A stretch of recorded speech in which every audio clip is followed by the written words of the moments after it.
Nós vamos falar hoje de 3 crimes que estão, de fato, intimamente vinculados e que podem ser objeto de questionamento no seu concurso. Por quê? Porque o grande ponto em que os examinadores do concurso podem passar a perna em você, podem tentar, de fato, dificultar a sua vida, tem relação com confundir você em relação aos fatos. E eu sempre falo isso para você: direito penal é apreciação dos fatos. Então você precisa olhar para os fatos e saber colocar aquele fato num determinado quadradinho, num determinado molde, numa determinada forma, para dizer se aquilo é um tal crime ou é um outro crime, tá?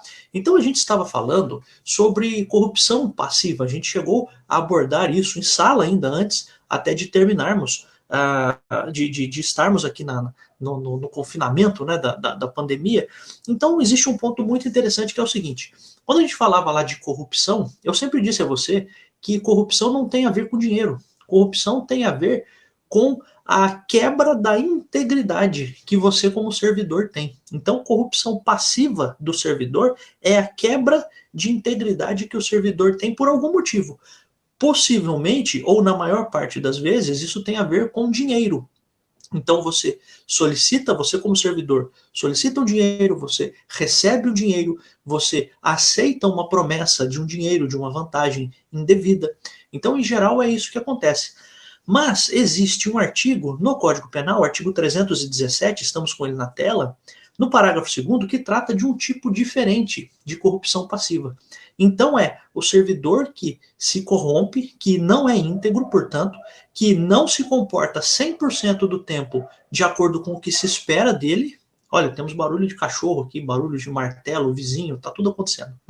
Mas veja, esse servidor não é 100% íntegro naquilo que ele faz. Mas porque ele, entre aspas, se vendeu por dinheiro, o parágrafo 2º não. Então, no parágrafo 2º existe um crime que se chama corrupção passiva privilegiada.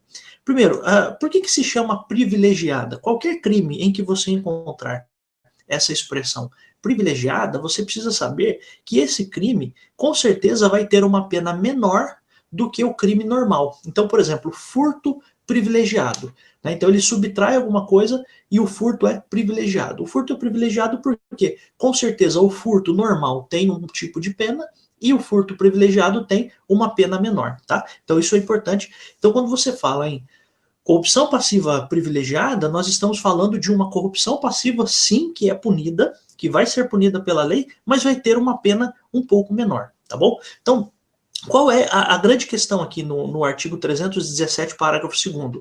O funcionário público, ele vai deixar de fazer alguma coisa não porque ele vai receber algum dinheiro, não vai acontecer nada disso. Aqui, simplesmente, é o funcionário público, me perdoem a expressão, com todo o respeito que eu tenho a vocês, mas é o funcionário público bunda mole, é o funcionário público bundão. Por quê? Porque esse funcionário público, ele vai ceder a um pedido ou vai ceder a uma influência de alguém.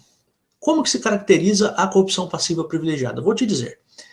Imagine que eu sou um servidor público que trabalho na delegacia de polícia. Sou um servidor. Trabalho na delegacia de polícia federal, por exemplo. E aí o que acontece? Eu sei que tem uma pessoa que está sendo investigada, e aí eu sou o servidor responsável por dar andamento nessa investigação. Por exemplo, tem que digitar algum ofício, tem que fazer alguma coisa, isso o delegado passa para que eu faça. Pois bem, imagine que chega o advogado da pessoa que está sendo investigada. Esse advogado chega lá na polícia e procura por mim, quer falar comigo. Fala: escuta, você que é o servidor responsável por tomar conta desse processo aqui? Ah, sim, sou eu.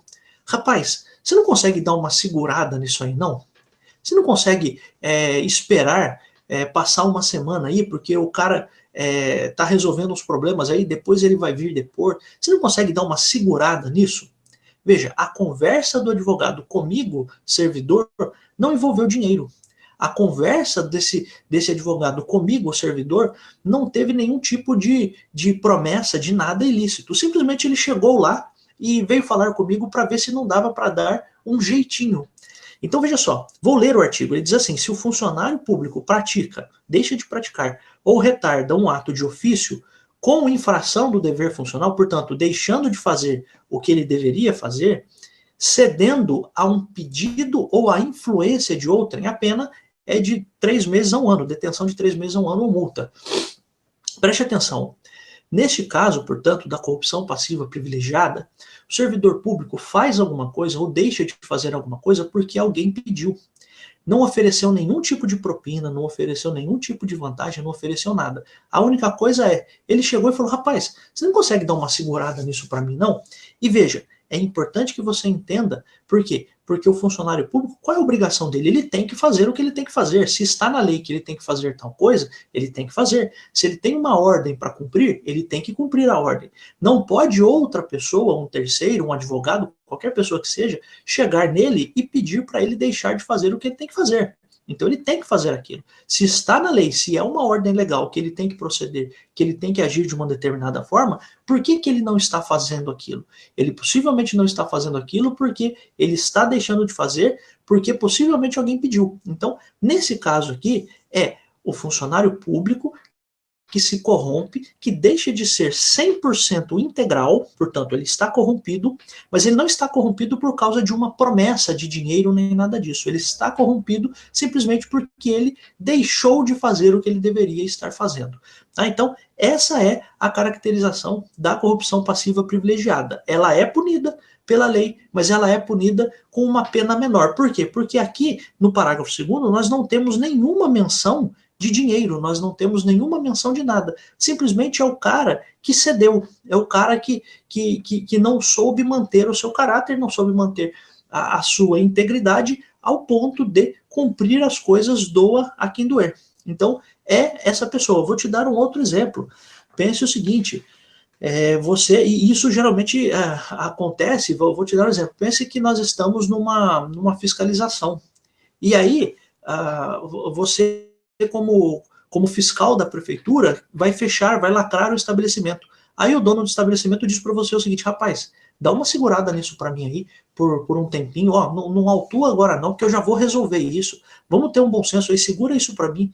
Isso é corrupção passiva privilegiada. Não está tendo nenhum tipo de propina, não tem nenhuma menção de propina, porque veja, se houver menção de propina, de dinheiro, de promessa, de alguma coisa, nós estamos falando do crime previsto no caput, nós estamos falando de corrupção passiva normal, cometida pelo servidor. Aqui simplesmente o servidor público vai agir, o destinatário daquela ação pede para que ele não faça aquilo e o servidor simplesmente aceita aquele pedido, ele cede ao pedido ou à influência dessa pessoa. Então, essa é uma possibilidade. Quando a gente fala de influência também, imagine o seguinte, imagine que você é uma pessoa, um agente de trânsito, por exemplo, né? Pense nisso, né? Você é um agente de trânsito e vai multar o prefeito. Né? O prefeito está com o carro particular dele parado num lugar, você vai lá, está autuando, está fazendo o que você deveria fazer, e o prefeito chega e fala, rapaz, não faz isso não, peraí, eu já vou tirar o carro. Veja, não tem nenhuma ameaça do prefeito, não tem nenhum abuso de autoridade do prefeito, tem simplesmente um pedido do prefeito. Rapaz, você não consegue deixar de fazer isso não? Dá uma segurada aí, eu já vou tirar o carro, é só 5 minutinhos e tal.